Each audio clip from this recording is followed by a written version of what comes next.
Hi there, it's Natasha and thank you so much for joining me. This is a really short video today, but I created this card to remind myself as well that card making doesn't always have to be these intense, incredibly complicated kind of big projects. So this is a project today that I think you probably already have things on hand that you can create this with. I am making a very simple background here, and I'm using some wilted violet and some picked raspberry. Now this technique today you can do on top of absolutely any background you create with any medium.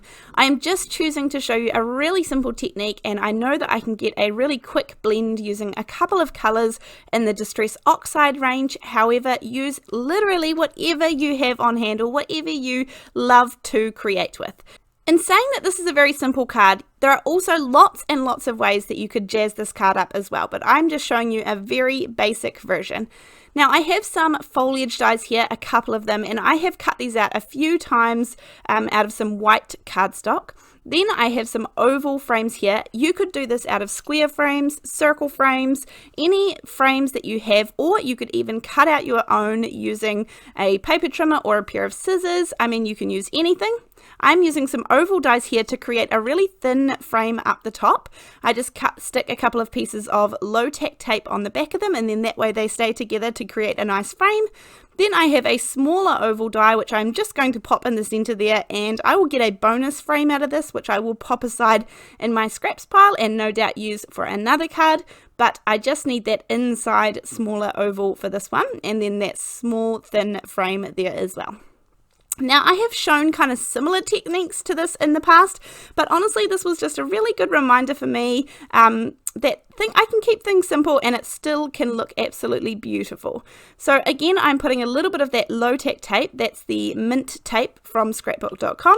I have a couple of different widths here of double-sided tape. You may have an adhesive roller which would also make this really nice and easy that you could just put on. But I find it just as easy to whip around and put adhesive on kind of both sides of those ovals there.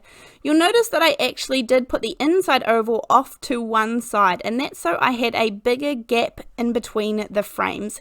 And that's because I want to see more foliage. Obviously, I am going to have this hanging off the side of the card, so you won't see that that frame is actually kind of uneven and off-centered, but you could play around with this in all sorts of ways to go right in the center of your card as well. There are so many options for this.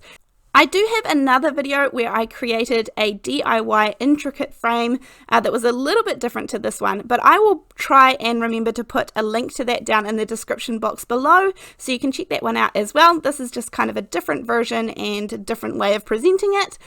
So here I'm just cutting off all those little bits of foliage and then sticking them because I now have the adhesive exposed on both sides. So this is the back side of the oval, so it's kind of the wrong side of the die cuts, and I'm making sure that I place the foliage, the little foliage, wrong side up as well. So everything at the front will be kind of the nice side, the flat side, and the correct side when we turn this over, but at the moment I'm just placing the foliage between the two pieces of adhesive on either sides of those frames.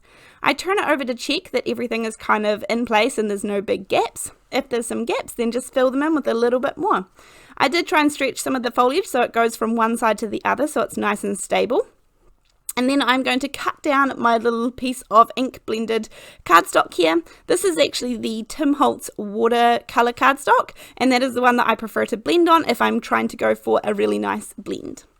I'm adding a little bit of liquid glue here. If you wanted to, you could also just pop this up on some foam tape and that would give it a really nice little shadow underneath.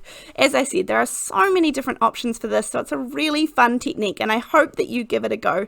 If you do end up giving it a go, then I have a Facebook group which I will leave a link to down below, and that way you can post photos and things so that I am able to see them and see your projects. I really love seeing it when you are inspired by some of my videos.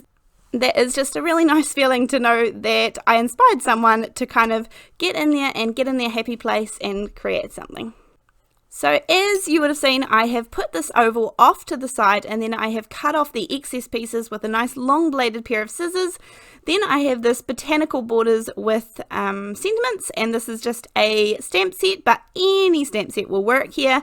I'm going to use this nice big happy birthday stamp set, but I am going to cut it apart because I don't want it to go side by side. I want it to be stacked one on top of the other. And this way I'm kind of really making my stamps work for me. I could have used a pink or a purple ink here because that's what I've used in the background, but sometimes I just can't go past a really nice crisp, clean VersaFine Onyx black ink, which is a beautiful crisp stamping black ink. And I'm just going to hold that down for a wee minute because I'm using an acrylic block and it has stamped nicely.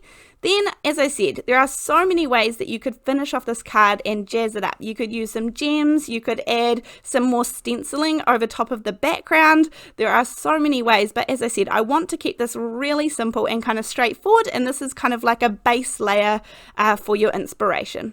So I'm going to pop this down onto a 4 1/4 by 5.5 inch card base. I use some liquid glue, that is the Ranger Multi-Medium, and the matte finish that's inside that little glue bottle, and then I'm just going to add some of the clear Nouveau drops. This is the Morning Dew color, and it goes on a bit cloudy, but it dries nice and clear, just so that I'm not taking anything away from that gorgeous little delicate design there.